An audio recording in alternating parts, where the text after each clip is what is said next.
नमस्कार,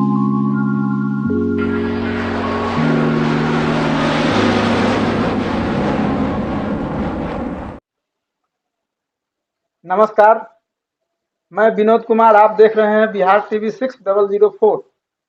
हमारे नज़दीक हैं साइंस सब्जेक्ट के प्रोफेसर लाल बाबू यादव जी से जानने का प्रयास करते हैं कि कबीर दास जी का चरित्र कैसा था और कुछ उनका दोहा जो प्रसिद्ध है।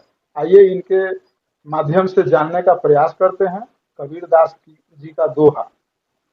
नमस्कार सर। नमस्कार विनोद बाबू, और आपको धन्यवाद, और बिहार टीवी 6004 को भी धन्यवाद ऐसे हम सवाल उठाने के लिए।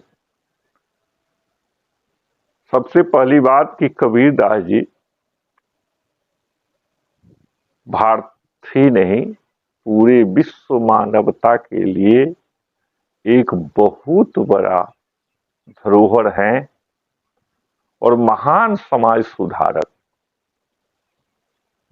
कबीर दास जी की अपने पूरे जीवन काल में, जहां तक मुझे जानकारी है,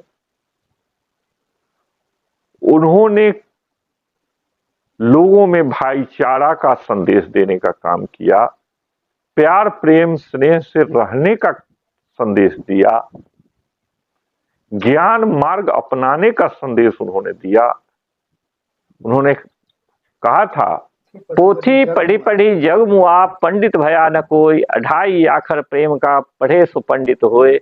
इसका कहने का तात्पर्य है, कबीरदास जी इस दोहा के माध्यम से समझाते हैं समाज में लोगों को कि आप प्रेम से रहो। प्रेम किसी मोटी मोटी जो पुस्तकें हैं, जो पोथी है, उससे आपको नहीं प्राप्त होगी, वह तो प्रकृति से प्राप्त होगी। आप प्रकृति को जब ध्यान से देखेंगे, आप प्रकृति के कण कण में देखेंगे ध्यान से, तो वह प्रेम है, और प्रेम से सारा जीव जंतु रह रहा है। एक छोटी सी चिड़िया हो से लेकर के छोटा चींटी और बड़ा से बड़ा जानवर, हाथी भी अपने बच्चों के साथ क्या कितने प्रेम से रहते हैं, कितना प्यार करता है। इस चीज को, इसके लिए मोटी पुस्तकों में पढ़ने से ज्ञान की प्राप्ति होगी, प्रेम की समझ होगी, ऐसी कोई बात नहीं है। यह तो पूरे प्रकृति में है। इसी ढंग से उन्होंने, जिस पीरियड में कबीर साहब थे, उस समय मुस्लिम शासन भारत में था, लेकिन राजा का भय कहीं से भी कबीरदास जी के जीवन पर नहीं पड़ा। भय मुक्त होकर के उन्होंने जहां भी लगा कि यह गलत है, प्रकृति के अनुकूल नहीं है, तो उन्होंने उस समय भी कहा था, काकर पाथर चून के मस्जिद दियो बनाए, ताच रे मुल्ला बाग दे क्या भरा हुआ खुदा। उन्होंने हिंदू पंथ में रहने वाले भी जो ढोंगी लोग थे, उनके बारे में भी कहा, मन न रंगायो रंगाए जोगी कपड़ा, दाढ़ी बढ़ाए जोगी बन गयो बकरा। जहां भी उन्हें लगा कि इससे जो कर रहे हैं यह व्यक्ति, समाज को लाभ नहीं हो रहा है, हानि हो रहा है, उनको उन्होंने दुत्कारा और कहा कि यह एक पाखंडवाद है, समाज में इससे कुछ लाभ नहीं होने वाला है। जीवन प्रयत्न उन्होंने जितने भी दोहे कहे, किसी भी दोहा में आपको मार काट की कहीं कोई हिंसा का कोई जगह नहीं मिलेगा। वह समाज के एक से दूसरे को जोड़ने का संदेश देते रहे, जीवन प्रयत्न, ज्ञान की बात करते रहे, शिक्षा की बात करते रहे, और इसी ढंग से जीवन प्रयत्न उनका जो यह कार्यक्रम चलता रहा। जबकि बहुत ऐसे उस पीरियड में भी कभी ऐसे हुए, बहुत ऐसे समाज सुधारक हुए हैं। उन्हीं के पीरियड समकालीन थे रविदास जी भी, और उन्होंने भी इसी ढंग का संदेश दिया समाज को कि प्रेम से रहो, प्यार से रहो, स्नेह से रहो।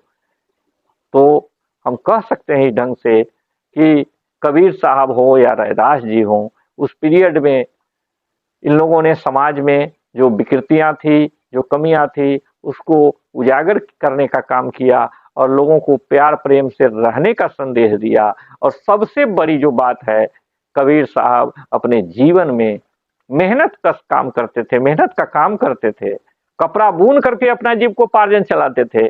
कहीं से कोई पाखंड नहीं था कि लोग कहते हैं कि दान दे दो, दान शब्द कबीर साहब ने कहीं नहीं मांगा किसी से कि मुझे तू पैसे दो, दान दे दो, हम संत हैं, महात्मा हैं, हमें दान दो, तुमको पुण्य होगा। यह शब्द कबीर साहब ने अपने जीवन में कभी नहीं कहा।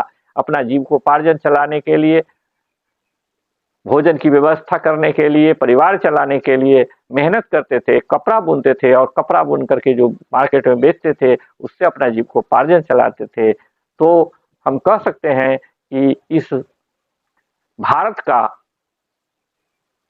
ही नहीं, पूरे विश्व में, पूरे मानवता के यह धरोहर है कबीर साहब और उनकी विचारधारा। कृपया चैनल को सब्सक्राइब एवं वीडियो को लाइक शेयर अवश्य करें। धन्यवाद।